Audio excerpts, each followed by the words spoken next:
Thank you all. Thank you. Thank you. And Dougie's here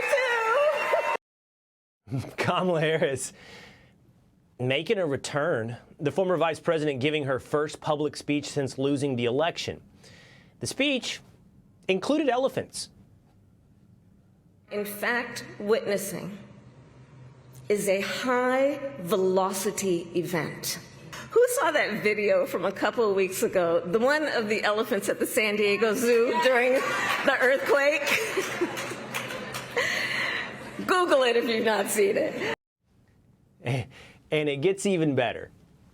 The courage of all these Americans inspires me, including congressional leaders like Cory Booker, Chris Van Hollen, Chris Murphy, Jasmine Crockett, Maxwell Frost, AOC, and Bernie Sanders, all who, in different ways, have been speaking with moral clarity.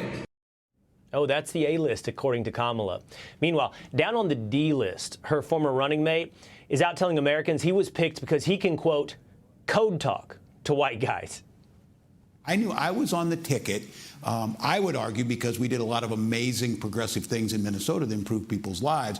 But I also was on the ticket, quite honestly, you know, because I could code talk to white guys watching football, fixing their truck, doing that I could put them at ease. I was the permission structure to say, look, you can do this and vote for this. Maybe joining me now are some guys who actually were on the other side of that code talk. It's the Ruthless Podcast. Josh Holmes, Comfortably Smug, Michael Duncan, and John Ashbrook. I'm just trying to decide which of you guys is in Tim Walz's mind. Like, who is he code talking to? who do you think he was targeting? I would love to take the first swing at this as the only non-white guy here. If I were a white guy, I'd be so incredibly insulted.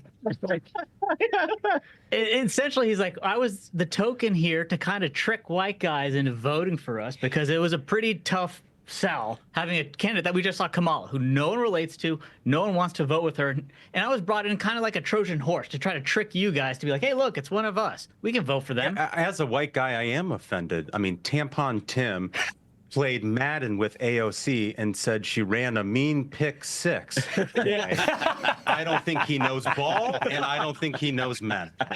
It's so funny. You know, every time I see this, I'm reminded about how we talk about Democrats. First of all, real lean era for Democratic talent, if this is what we're talking about. But second of all, it's funny how they all view us like zoo animals. Yep. You know, there's no possibility. It's like through the looking glass, like, look, I wonder what they're like in the wild. You know, and then they look at Tim Walz, who could only make that argument in front of the Harvard faculty, which is what he was doing there, where he tries to convince people, well, look, I mean, I'm a white guy. Right. I'm a fat white guy.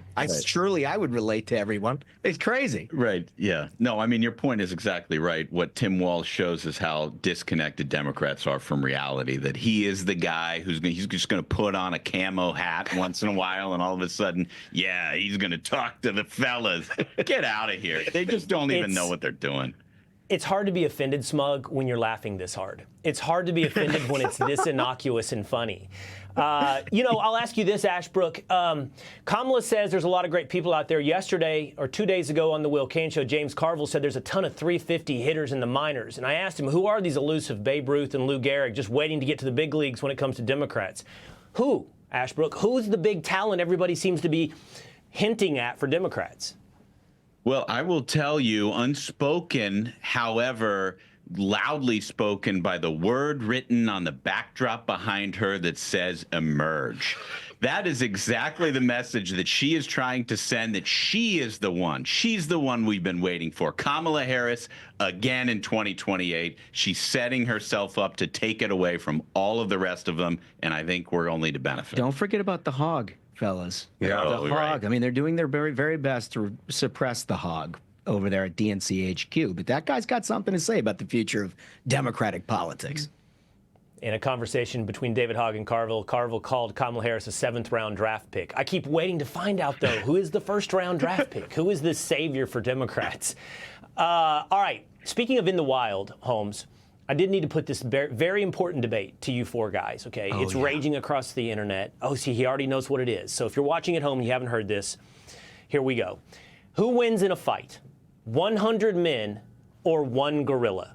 It's dividing the world. It's divided my dinner table. It's divided my sons. I have my take. What's the take at Ruthless? Well, you've come to the right place, Will. We are the world's most preeminent animal fighting podcast, have been for quite some time now. And I think I turn to Smug at some level because he's actually broken this down and has a definitive opinion on how we get the job done, I think. Yeah, we came to the conclusion that it's 100 men. 100 men take the one gorilla. And one of the first questions you should ask is, how many Italian guys do we have here? Right? Because we all know Italians essentially can't get concussions. Those are your frontline guys, right? You send them right into battle, try to overwhelm the gorilla with the first wave of Italians, and then the rest come in and pour it on. But if you can't convince a group to go first, then you've got problems, because you don't want the whole group seeing the gorilla tearing people apart limb from limb. Yeah. You've got to overwhelm the gorilla right off the bat. Smug's entire modus operandi on this, if you notice, Will, is him directing everyone else to attack the gorilla, because he knows like the first dude in is going to get his arms ripped off and beaten to death with them.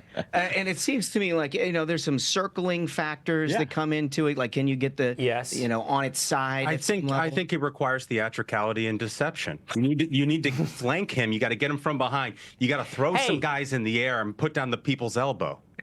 See, Duncan, there's a role for Tim Waltz in this world. There's a role, theatricality and deception. Come in with some jazz hands and some high kicks, dazzle the gorilla, and then send in the men. And now maybe you have a chance.